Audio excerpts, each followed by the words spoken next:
기돈의 타작마당에 이르러서는 소들이 뛰므로 웃사가 손을 펴서 궤를 붙들었더니 웃사가 손을 펴서 궤를 붙듦으로 말미암아 여호와께서 진노하사 치심에 그가 거기 하나님 앞에서 죽으니라. 여호와께서 웃사의 몸을 찢으셨으므로 다윗이 노하여 그곳을 베레스 웃사라 부르니 그 이름이 오늘까지 이르니라. 그날에 다윗이 하나님을 두려워하여 이르되 내가 어떻게 하나님의 궤를 내 곳으로 오게 하리요 하고 다윗이 궤를 옮겨 자기가 있는 다윗성으로 메어들이지 못하고 그 대신 가드 사람 오베데돔의 집으로 메어가니라. 하나님의 궤가 오베데돔의 집에서 그의 가족과 함께 석 달을 있으니라. 여호와께서 오베데돔의 집과 그의 모든 소유에 복을 내리셨더라. 지난주에 제주도에 다녀오신 목사님이 이 한라산 올라간 그 등산에 대한 그 글을 저에게 보내왔습니다. 이제 산행을 마치고 이제 내려오다가 휴게소에서 이제 간단하게 점심을 먹게 되는데, 근데 까마귀 한 쌍이 주변에 얼씬거리더랍니다. 가만히 보니까 이제 산행을 오갈 때 주변에 얼씬거렸던 그 까마귀들이래요. 그래서 먹고 있던 크레카 하나씩 이렇게 한 쌍이니까 2개를 던져줬는데요. 얼른 받아 먹더랍니다. 근데 그 모습이 참 보기 좋아서 다시 한번 또 던져주니까요. 이번에는 먹지를 않고 물고서 후루룩 날아가더랍니다. 그때 목사님이 그것을 보면서 무슨 생각이 드냐면, 저거 어미들이구나. 새끼 주려고 안 먹고 가져가는구나. 그렇게 생각을 했다고 합니다. 내일은 어버이날인데요. 누군가의 부모님은 그 부모님이 건강하던 그렇지 않던 간에, 그 부모님이 지식이 있건 없건 간에, 그 부모님이 사회적으로 지위가 높거나 높지 않건 간에, 또 그 부모님이 소유가 있건 없건 간에 부모라는 이유 하나만으로 귀하고 사랑스러운 존재입니다. 이 땅의 모든 부모님들이 그들의 자녀로 인하여 행복하기를, 그들의 자녀들로 인하여 고통스럽지 않기를 하나님께서 모든 어버이에게 은혜 베풀어 주시기를 바랍니다. 특별히 저는 이 함께 어버이날 어떤 어버이가 될 것인가라는 제목으로 하나님의 말씀을 나누길 원하는데요. 우리가 어버이는 2종류가 있잖아요. 육신의 어버이가 있고 또 교회 안에서는 영적인 어버이가 있어요. 교회에는 영적인 갓난아기가 있고, 제일 처음에는 이제 육의 사람이 있죠. 육의 사람이 있고 영적으로 갓난아기가 있고 영적인 청년이 있고 영적인 부모가 있어요. 영적인 이 부모는 나이가 많고 교회를 오래 다니고 그것과는 상관이 없는 거죠.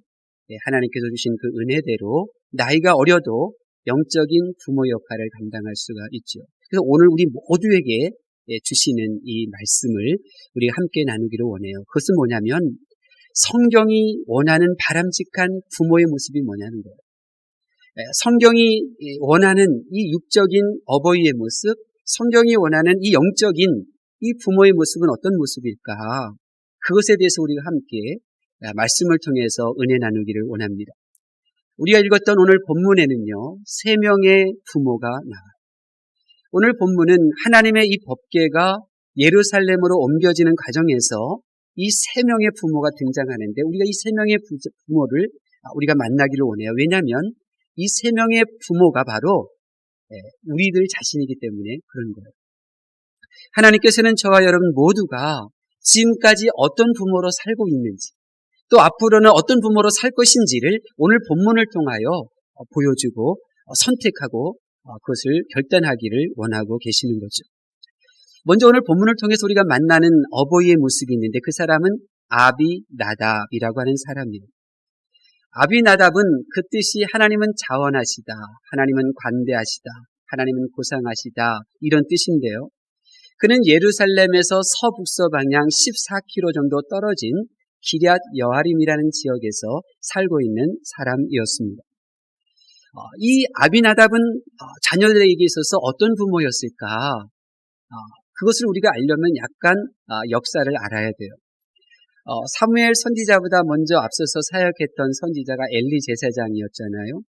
이 엘리 제사장이 사역할 때 블레셋과 이스라엘이 전쟁을 벌였어요. 그런데 블레셋의 군세가 하도 강하니까 이스라엘 군이 위협을 느껴서 이 여호와의 법궤를 실로에서 옮겨다가 전쟁에 참여시켰어요. 그런데 그 전쟁에서 이스라엘이 지고 말았죠. 그래서 이 법궤가 이 바벨론 지역으로 옮겨지게 됐어요. 이 법궤는 10계명이 들어있었고 또 이 아론의 쌍난 지팡이와 그리고 만나가 보관되어져 있었잖아요. 근데 이 법궤가 7달 동안 블레셋 지역에 머물게 되는데 이 머무른 도시마다 전염병이 발생되는 거예요. 재난이 일어나게 되는 거예요. 그래서 블레셋 두령들이 이제 의논을 하죠. 이 전염병이 정말 하나님이 하신 것인지 아니면 그냥 우연으로 발생한 것인지 한번 우리가 확인해 보자. 그래서 그들이 어떻게 결정 내리냐면 새끼를 낳은 어미소가 끄는 수레에 이 법궤를 올려놨어요. 그리고는 이 어미소가 들을 수 있는 이 새끼소가 우는 소리를 들리는 그곳에 새끼소를 묶어놨어요. 그러면 이것이 일반적인 자연현상이라면 이 어미소가 새끼 울음소리 듣고 이제 자기들 쪽으로 오겠지. 마르나 하나님이 하신 일이라면 저 북쪽 이스라엘 땅으로 갈 거야. 동쪽 이스라엘 땅으로 갈 거야. 그렇게 생각을 한 거예요. 근데 이 소가요. 새끼들의 울음소리를 들으면서도 이 블레셋 지역으로 가지 않고요. 전혀 가보지 않았던 땅, 이스라엘 땅으로 향하여 걸어나간 거예요. 그러니까 블레셋 사람들이 큰 두려움을 이제 가지게 되는 거죠. 근데 이 소가 베세메스라고 하는 이스라엘 지역에 도착을 해요. 근데 베세메스 주민들이 이 법궤가 도착한 것을 보고 이게 몇 일인가 하고 법궤 뚜껑을 열었다가 그만 많은 사람이 죽음을 당하죠. 그러니까 베세메스 사람들이 두려운 거예요. 무서운 거예요. 그래서 이 법궤를 기럇 여아림 주민에게 보내는 거죠. 근데 기럇 여아림 주민들도 두렵기는 마찬가지잖아요. 바로 이럴 때 아비나답이 자기 집에 이 법궤를 모시는 거예요. 모시는 거죠. 그래서 그의 아들 엘르아사를 성별해서 이 법궤를 보관하게 하는 거예요. 그래서 무려 70년 동안 이 법궤가 아비나답의 집에 머무르게 됩니다. 축복이죠. 하나님의 법궤를 자기 집에 모신다고 하는 것, 이거 엄청난 이 축복이에요. 하나님의 법궤를 자신의 집에 모시도록 이끌어낸 이 아비나답의 신앙은 어떤 신앙이냐면 자녀들이 하나님께 예배드리고 하나님의 일을 하여 하나님께서 주시는 복을 받을 수 있는 기회를 제공한 어부였어요. 결국 세월이 지나서 아비나답의 두 아들 이 후사와 아효는 온 이스라엘이 주목하는 가운데, 아니 그 위대한 다윗 왕이 주목하는 가운데 그 주목을 받으면서 이 하나님의 법궤를 옮길 수 있는 귀한 하나님의 일을 맞이할 기회를 가지게 되는 거죠. 여러분, 우리들 가운데 이 아비나답과 같은 부모로 인해서 남보다 일찍 교회를 다니고 하나님께 예배드리고 하나님을 섬길 기회를 가진 분들이 참 많아요. 저는 가끔 생각해요. 내가 하나님 믿는 이 부모님 밑에서 태어나지 않았다면 과연 내가 스스로 하나님을 찾고 교회를 나올 수 있었을까? 스스로 생각을 해요. 그래서 저는 참 감사해요. 우리 부모님은 아비나답과 같이 내가 누구보다도 먼저 하나님께 예배드리고 하나님을 섬길 수 있는 기회를 많이 주신 거예요. 그래서 내가 하나님으로부터 이 땅과 영적인 많은 복을 받을 수 있는 기회를 그렇게 나에게 제공해 주셨어요. 그런데 말이에요. 이 아비나답은 자녀들에게 하나님을 섬기고 예배드릴 기회는 제공해 주었지만 하나님의 말씀에 대해서는 가르치거나 하나님의 말씀에 순종하도록 이끌지는 못했어요. 그래서 훗날 어떻게 돼요? 아비나답의 이 두 아들이 온 이스라엘의 이 시선을 받으며 또 왕의 주목을 받으며 위대하게 하나님의 일할 기회를 얻었는데 이 법궤를 어떻게 옮깁니까? 고라자손이 어깨에 메고 옮겨야 되는데 그 말씀을 모르니까 수레에다가 이 법궤를 옮기잖아요. 그래서 오늘 본문에 우사가, 아비나답의 아들 이 우사가 하나님의 일을 할 수 있는 이 엄청난 기회를 얻었던 이 우사가 말씀을 몰라서 죽음을 당하고 마는 거예요. 아비나답이라고 하는 부모는 이런 분이었어요. 자녀들이 하나님을 섬겨 예배드리고 헌신할 기회를 만들어 주었으나 하나님의 말씀을 네 스스로 알아서 해라. 네가 알아서 해라. 나는 기회만 주었다. 이것이 바로 아비나답의 어버이의 모습이었어요. 두 번째로 다윗이라고 하는 어버이가 나와요. 다윗은요, 아비나답과는 또 완전히 판이하게 달라요. 이 아비나답은 니들이 알아서 하나님 섬겨라 이런 입장이었다면 다윗은 내가 알아서 할게 이런 어버이였어요. 좀 더 자세히 말씀드리면 이래요.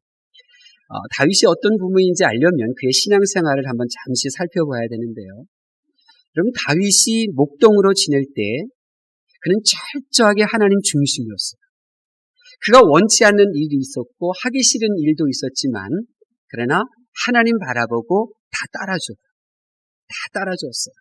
하기 싫고 원하지 않는 것, 가기 싫은 것 하나님 바라보고 다 따라주었어요.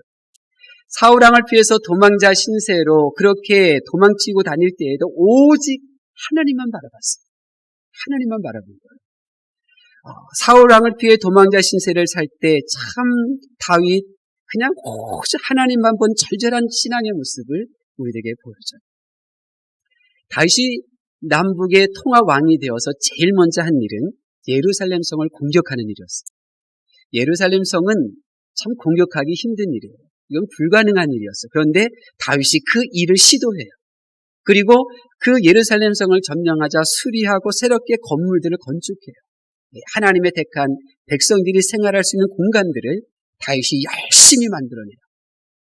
또 왕이 되고서도 블레셋 사람들이 쳐들어오면 항상 하나님 앞에 기도하고 전쟁을 수행해 나가죠. 그리고 왕으로서 온 나라가 평안할 때에는 다윗이 어떤 생각을 하냐면 더 하나님께 가까이 가고 싶은 마음으로 충만해요. 더 하나님과 가까워지고 싶어요. 그래서 14km 떨어진 기럇 여아림에 보관되어져 있던 법궤를 이 예루살렘으로 옮기려고 하는 거예요. 그런데 이 다윗이 이 법궤를 옮기는 과정 속에서요, 다윗이 어떤 부모인지가 확연히 드러나는 거예요. 자, 볼까요? 하나님의 법궤를 옮길 때 오늘 본문에 보면 이것이 1차로 하나님의 법궤를 옮기기 위해서 시도할 때인데요. 사무엘하에 보면, 사무엘하 6장에 보면 공식적으로 동원한 인원이 3만 명입니다. 법궤를 옮기기 위해서 3만 명. 그리고 온 이스라엘 족속들과 다윗마저도 악기로 이 여호와의 이 궤 앞에서 악기로 연주하면서 그렇게 옮기죠. 근데 이거 실패하잖아요. 근데 2차로 시도할 때는요, 더 기가 막혀요. 2차로 시도할 때는 6걸음 옮기고 나면 소를 잡아요. 살찐 소를 잡거나 살찐 송아지를 잡아서 하나님께 예배를 드려요. 대단하죠. 어마어마한 거예요. 재정이 엄청 투자된 거죠. 그런데도 다윗은 기뻐해요. 즐겁게 그 모든 일들을 다 감당해요. 그런데 말이에요, 재미있는 일은 그 모든 1차, 2차 과정 가운데 다윗의 아들들은 보이지가 않아요. 여러분 생각해 보세요. 6걸음 걷고 소 잡아서 하나님께 예배드리고 또 6걸음 옮기고 소 잡아서 하나님께 예배드리고 이 일이 쉬울까요? 힘들까요? 힘들어요. 힘든 일은 누가 하겠다? 부모인 내가 하겠다. 너희들은 편히 하나님 쉬어라. 이게 다윗, 어버이로서의 다윗의 모습이었어요. 부모인 내가 잘 믿어서 복 받으면 된다는 거예요. 내가 하나님, 부모인 내가 하나님 잘 믿어서 받은 복 자녀들에게 물려주겠다는 거예요. 하나님은 나는 힘들게 애써서 수고해서 섬기지만 너희들은 그렇게 하나님 섬길 필요가 없다는 거예요. 한마디로 다윗은 혼자만 열심히 하나님을 믿는 부모였어요. 그냥 자녀들의 그 믿음, 자녀들의 인생, 이 부모의 믿음으로 다 간수하겠다는 거예요. 다 책임지겠다는 거예요. 그래서 자녀의 믿음이 어떤지, 자녀가 하나님을 만났는지, 자녀가 하나님을 섬기는지 관심이 없어요. 오직 다윗의 관심은 부모인 내가 하나님만 잘 섬기면 된다는 거예요. 부모인 내가 하나님만 힘써서 잘 섬겨받은 복, 내가 자녀들에게 물려주겠다는 거예요. 이것이 바로 어버이로서의 다윗의 모습입니다. 그래서 최선을 다해서 하나님을 섬깁니다. 정말 힘써서 하나님을 섬깁니다. 누가 다윗과 같이 하나님을 섬길 수 있겠어요? 그런데 생각해 보세요. 부모만 최선을 다하고 이렇게 섬기고 자녀들은 편하게 설레덩 신앙생활하게 했더니 그 자녀들이 어떻게 되었습니까? 그래요. 부모인 이 다윗이 하나님을 힘쓰고 애써서 섬겨서 받았던 복들, 자녀들, 왕자들이 다 누렸어요. 그런데요, 그리고 나서요, 왕자들끼리 서로 칼을 겨누잖아요. 아들인 왕자가 아버지인 다윗에게 칼을 겨누잖아요. 아버지가 물려준 복, 대부분의 왕자들이 누리지 못하잖아요. 이것이 바로 다윗의 모습이에요. 마지막으로 오늘 본문에 오벳 에돔이 나와요. 이 오벳 에돔은 성경에 여러 군데에서 나오죠. 처음에는 사무엘하 6장 10절 11절에 등장하는데 바로 오늘 본문과 같은 내용이에요. 그러니까 나라가 절대 절명의 순간에 등장하는 거예요. 오늘 본문을 보세요. 1차로 다윗이 기쁨 가운데 하나님의 법궤를 옮기는데 이 우사가 하나님께서 치심으로 죽잖아요. 그러자 왕이 어떻게 됩니까? 왕의 정서가 어떻게 됩니까? 우리 11절 볼까요? 11절 말씀 다윗의 정서가 나오잖아요. 봉독합니다. 시작. 아멘. 다윗이 지금 분노하고 있는 거예요. 완전히 영의 사람이 아니라 육의 사람으로 지금 날뛰고 있는 거예요. 또 12절 볼까요? 12절 말씀 시작.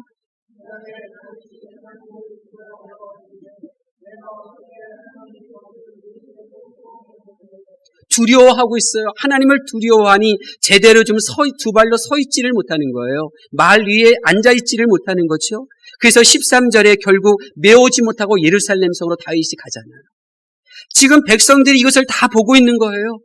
다윗 왕이 이 두려워하고 분노하고 어쩔 줄 모르고 그래서 다시 예루살렘 성으로 돌아가는 그 모습을 봐요. 왕이 이러는데 거기 남아있는 신하들은 어떻겠어요? 더 경황이 없죠. 어떻게 해야 될지 모르는 어수선한 그런 상황이었어요. 바로 이럴 때 오벳 에돔이 나서는 거예요. 하나님의 법궤를 자기 집으로 옮기는 거죠. 그리고 석 달 동안 어떤 일이 벌어져요? 14절 하반절에 보니까 오벳 에돔의 집과 그 모든 소유의 복을 내리셨다고 기록하고 있어요. 여러분, 성령 하나님께서는요, 이 사건을 역대상 26장 8절에 다시 한번 언급을 하셔요. 그 받은 복을 이렇게 설명해 주고 계셔요. 제가 말씀해 드립니다. 이는 다 오벳 에돔의 자손이라. 그들과 그의 아들들과 그의 형제들은 다 능력이 있어 그 직무를 잘 하는 자이니 오벳 에돔에게서 난 자가 62명이라.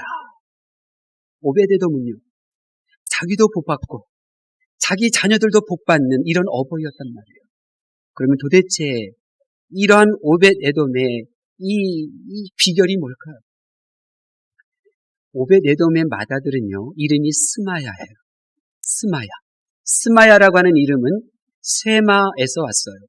우리가 지난주 월삭 새벽 예배 때 정태선 목사님께서 복과 저주 이것을 이제 말씀하셨었잖아요. 그때 이스라엘아 들으라. 그때 세마 들으라가 바로 세마예요. 근데 이 세마는 단순히 하나님의 말씀을 듣는 것이 아니에요. 하나님의 들려진 그 말씀, 들은 말씀을 순종하는 것, 이것이 바로 세마예요. 근데 오벳 에돔은 맏아들의 이름을 이 쉐마, 듣고 순종하는 이 세마에서 따온 거예요. 그래서 스마야라고 지었죠. 그러니까 오벳 에돔은 부모인 자신부터 먼저 하나님의 말씀을 들을 줄 알았고 들었던 말씀을 순종할 줄 알았어요. 오벳 에돔은 자녀들이 한결같이 하나님의 말씀을 듣게 하고 그 들은 말씀들은 다 지켜 행하도록 가르쳤어요. 이것이 그의 가문이 번성한 이유입니다. 오벳 에돔의 자녀들이 한결같이 맡은 바 그 직무에 능한 이유는, 오벳 에돔의 자녀들이 한결같이 건강하게 생활한 이유는 하나님의 말씀을 듣는 일이 기뻐할 줄 알았고 들어진 하나님의 말씀을 순종하는 일에 익숙했기 때문인 것입니다. 오벳 에돔은 이렇게 자녀들이 하나님의 말씀을 듣고 순종하는 일을 습관화시켰어요. 그래서 부모 세대도 복받고 자녀 세대도 복을 누릴 수 있었던 것입니다. 우리 부학교회가 어떤 교회입니까? 우리 부학교회는 말씀 중심의 교회입니다. 내 생각, 내 감정, 내 형편이 아닌 오직 말씀, 하나님께서 우리에게 주신 말씀, 하나님께서 내게 들려주신 말씀, 내게 들려진 이 성경의 모든 말씀 중심으로 생활하면 반드시 전능하신 하나님의 손에 붙들릴 날이 온다고 목회하는 교회가 우리 북악교회인 줄 믿으실 수 있기를 바랍니다. 우리 북악교회는 부모 세대가 복받고 자손들에 이르기까지 복받으라고 하나님께서 세워주셨는데 많은 성도들이 부모인 나만 힘쓰게 헌신하련다. 너희는 괜찮아. 다윗의 부모의 자리에 머무르고 있어. 내가 이만큼 헌신했는데 너는 더 나보다 갑절로 헌신해야 된다. 이 오벳 에돔의 어버이들을 찾아볼 수가 없어. 사랑하는 성도 여러분, 먼저 부모 세대에게 달려 있습니다. 말씀을 자녀들이 들을 수 있도록 여러분들이 먼저 말씀을 들으셔야 합니다.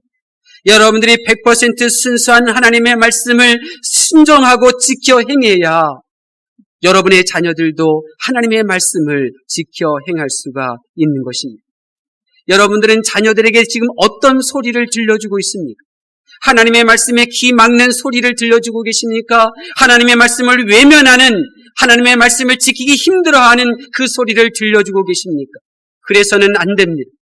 부모인 내가 먼저 하나님의 말씀을 듣기 위하여 십자가에 나 자신을 못 박는 소리를 우리 자녀들에게 들려주어야 하고, 내가 말씀대로 살아내기 위하여 몸부림치는 그 소리를 우리 자녀들에게 들려주셔야만 하는 것입니다. 하나님의 말씀을 경청하는 성도 여러분, 이 거룩한 이 시간에 성령님께서는 부모된 우리들에게 묻고 계십니다. 우리가 지금까지 어떤 부모로 살아왔느냐는 것입니다.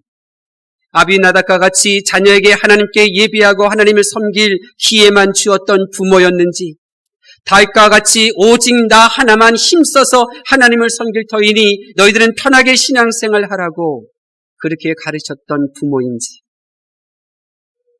거룩한 이 시간 성령님께서는 부모된 나 자신에게 묻습니다. 이제 앞으로 너는 어떤 부모로 살기를 원하느냐?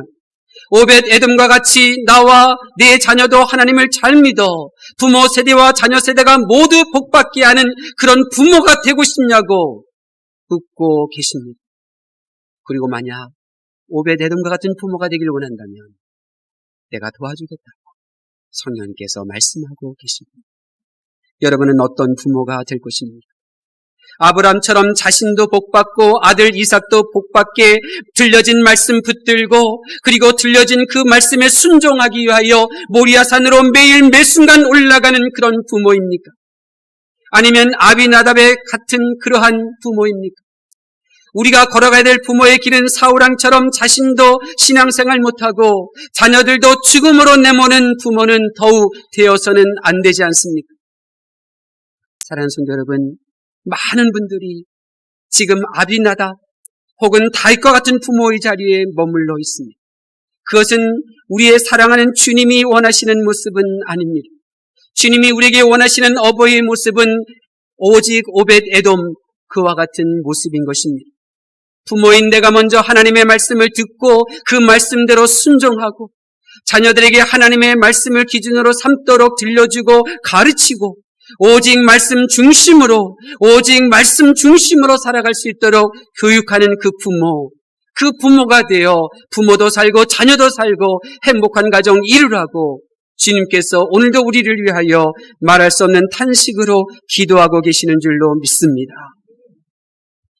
오늘 말씀을 듣고도 여러분이 여전히 말씀을 들으려고 하지도 않고 그 말씀대로 살아내려고 하지도 않는다면 아비나답 다윗과 같은 부모가 되기는커녕 아간과 같은 부모도 죽고 자녀도 죽는 그런 부모가 되고 말 것입니다.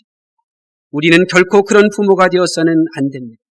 부모 세대도 복받고 자녀 세대도 복받는 그런 신앙의 부모가 되어야 합니다. 길은 하나입니다. 주님이 우리에게 보여주신 그 길이 무엇입니까? 예수님은 육신의 몸으로 이 세상에 사실 때 오직 아버지 하나님의 말씀을 들으려고 하셨고, 예수님께서는 육체의 몸을 입고 이 세상에 사실 때 아버지 하나님께서 들려주신 그 말씀을 순종하여 죽기까지 그렇게 순종하는 모습을 보여주셨습니다. 우리도 주님 가신 그 길을 걸어가야 합니다. 그래서 우리의 자녀들이 말씀을 듣고 순종하는 부모들이 내는 발자국 소리를 듣게 하여야 합니다. 부모 세대 옆에 우리의 자녀들이 다음 세대들이 참여하여 지구를 울리는 말씀 순종의 그리스도의 군사들의 발자국 소리가 이 지구에 가득 채우도록 우리가 그렇게 비전을 가지고 신앙생활 해야 될 줄로 믿습니다. 이런 가문에 오베데돔에게 하나님께서 복을 주실 때 부모 세대와 자녀 세대들이 서로 웃으며 서로 손잡으며 더 위대한 일을 이뤄내고 능력이 있고 그리고 건강한 복된 가문을 만들어가게 될 줄로 믿습니다. 기도하겠습니다.